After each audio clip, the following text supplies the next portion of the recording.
오늘 말씀은 디모데전서 2장 8절에서 15절입니다. 여러 방면의 재주가 뛰어난 젊은이가 과거에 장원급제를 했습니다.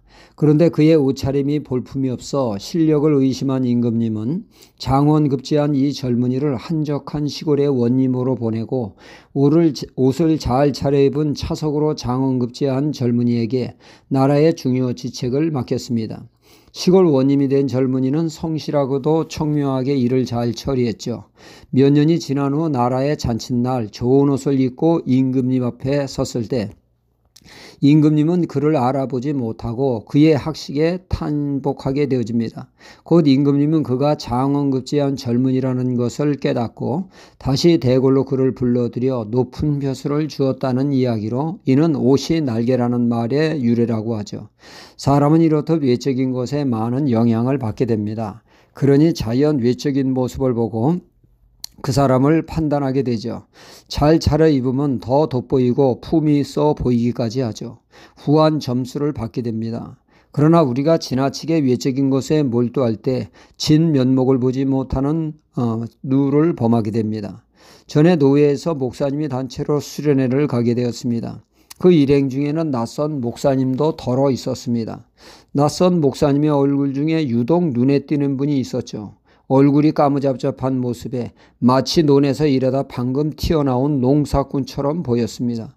저는 속으로 아니 농사꾼이 목회자 수련회에 참여했을까 의아해했습니다. 그때 마침 그분의 외적인 모습을 풍기는 모습에 차를 타고 가는 중에 이 화제가 되었습니다. 그 까무잡잡한 분을 잘 아시는 목사님이 그분을 소개하기를 저 목사님은 하남에서 목회하시는 목사님이신데 겉보기에는 깨재재하게 보이지만 사랑이 많으신 목사님으로 유명하며 목회를 아주 잘 하신다고 입에 침이 마르도록 칭찬하는 것이었습니다. 그 말을 듣고 저는 회개하게 되었습니다. 외적인 것만 보고 판단한 것을 말이죠.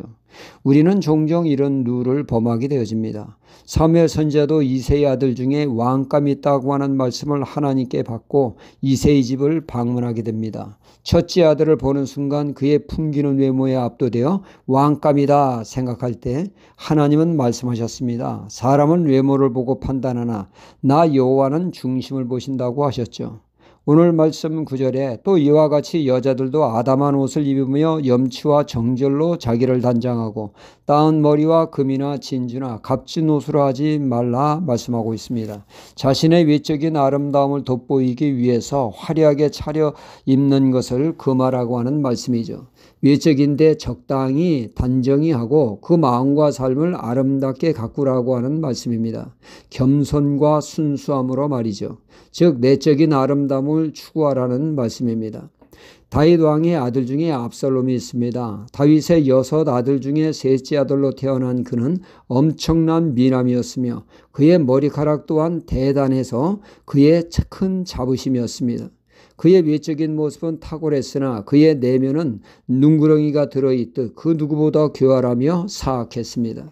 자신의 정치적 야망을 이루기 위해서는 물불을 안 가리는 망나니 같은 자였죠.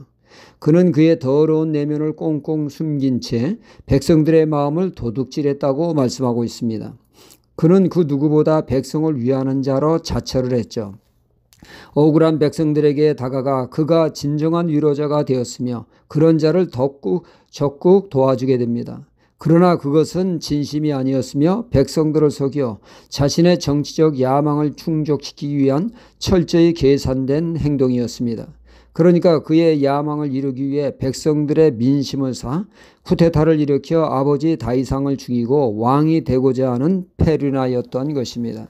그의 간교한 계획은 너무나 치밀하여 다 그의 뜻대로 이루어지는 듯 했으나 평상 그가 그렇게 자랑스럽게 여기던 머리카락이 나뭇가지에 걸려 그는 죽임을 당하게 되죠.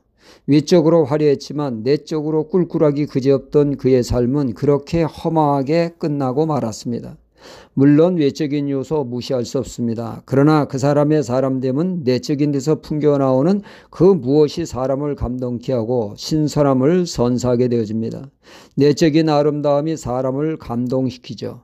그러므로 우리는 내면의 성숙함을 위해 각별히 힘써야겠습니다. 해가 더할수록 겸손의 깊이가 깊어지고 사랑의 깊이가 깊어지는 삶이 더욱더 성숙해지는 모습으로 나아가야 되겠습니다. 주님은 흠모할 것이 없는 모습이었으나 주님의 내면에서 풍겨나오는 사랑과 겸손은 모든 이들을 압도하지 않았습니까?